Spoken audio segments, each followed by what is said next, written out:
अघोरपंथी भैरव तथा बाल शर्मा की उत्पत्ति की कथा में रावण तथा हनुमान जी का चरित्र। सूत जी बोले, शौनक, भगवान कपाली शिव अपने अंश से काशी में अयोनिज रूप से उत्पन्न हुए।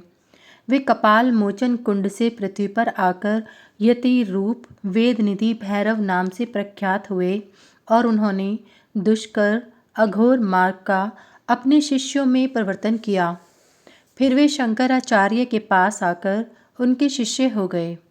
उन्होंने मंत्र में डामर तंत्र का प्रवर्तन किया और कीलित मंत्रों के उत्कीलन का मार्ग बतलाया।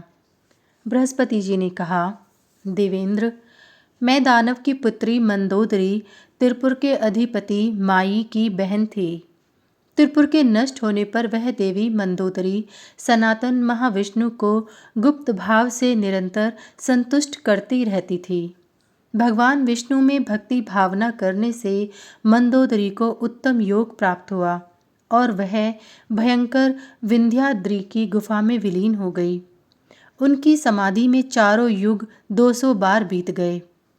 वैवस्वत मनवंतर के 12वें सतयुग में ब्रह्मा जी के पुत्र पुलस्त्य हुए, जिनसे विश्रवा नामक पुत्र उत्पन्न हुआ।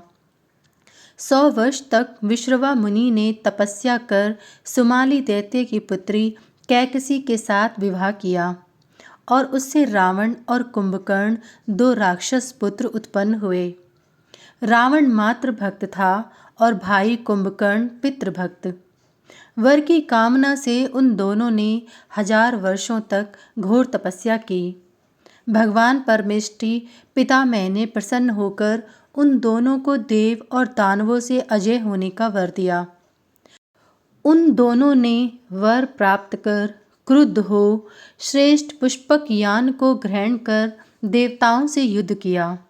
उन दोनों से पराजित देवताओं ने सुखप्रद स्वर्ग को छोड़कर पार्थिव वार्चन के द्वारा कैलाश में स्थित भगवान शिव की 11 वर्षों तक आराधना की और उनसे वर प्राप्त कर वे सभी निर्भय हो गए।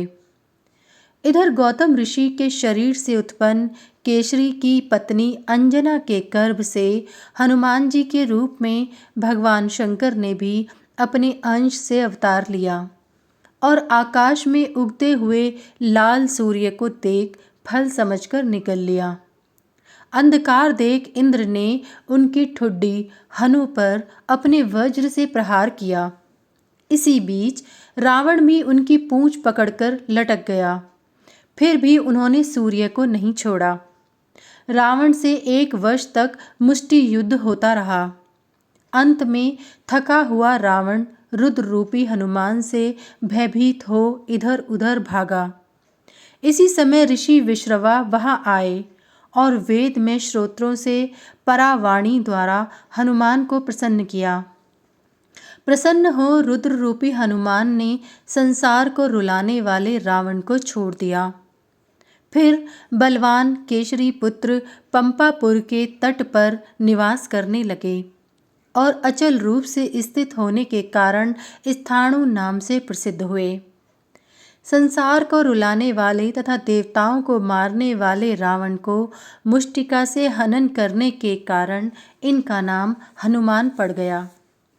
हनुमान जी की तपस्या से प्रसन्न हो भगवान ब्रह्मा ने कहा, तपोनिधि रुद्र, आप मेरी बात सुने। वैवस्वत मनवंतर 28वें त्रेता युग के प्रथम चरण में साक्षात भगवान राम अवतीर्ण होंगे।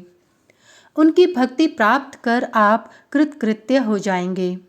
देवेंद्र, ऐसा कहकर ब्रह्मा जी ने भाद्रपद मास के चंद्रमा के प्रकाश रूप में उन्हें प्रतिष्ठित किया और इधर मैं पुत्री मंदोदरी का विवाह रावण के साथ करा दिया। वह रावण नैऋत्य दिशा का दिक्पाल हुआ। भगवान हरि ने राम रूप में अवतरित होकर रावण को मारा। सूत जी बोले, मुने, अनंतर वे ही हनुमान पुनः शरीर धारण कर पृथ्वी पर कदली वन में आकर बाल शर्मा नाम से प्रसिद्ध हुए और काशी नगरी में मणिकर्णिका पर रहने लगे। वे शंकराचार्य यति के शिष्य होकर गुरु सेवा में तत्पर हो गए और उन्होंने तंत्र मंत्र शास्त्र का निर्माण किया।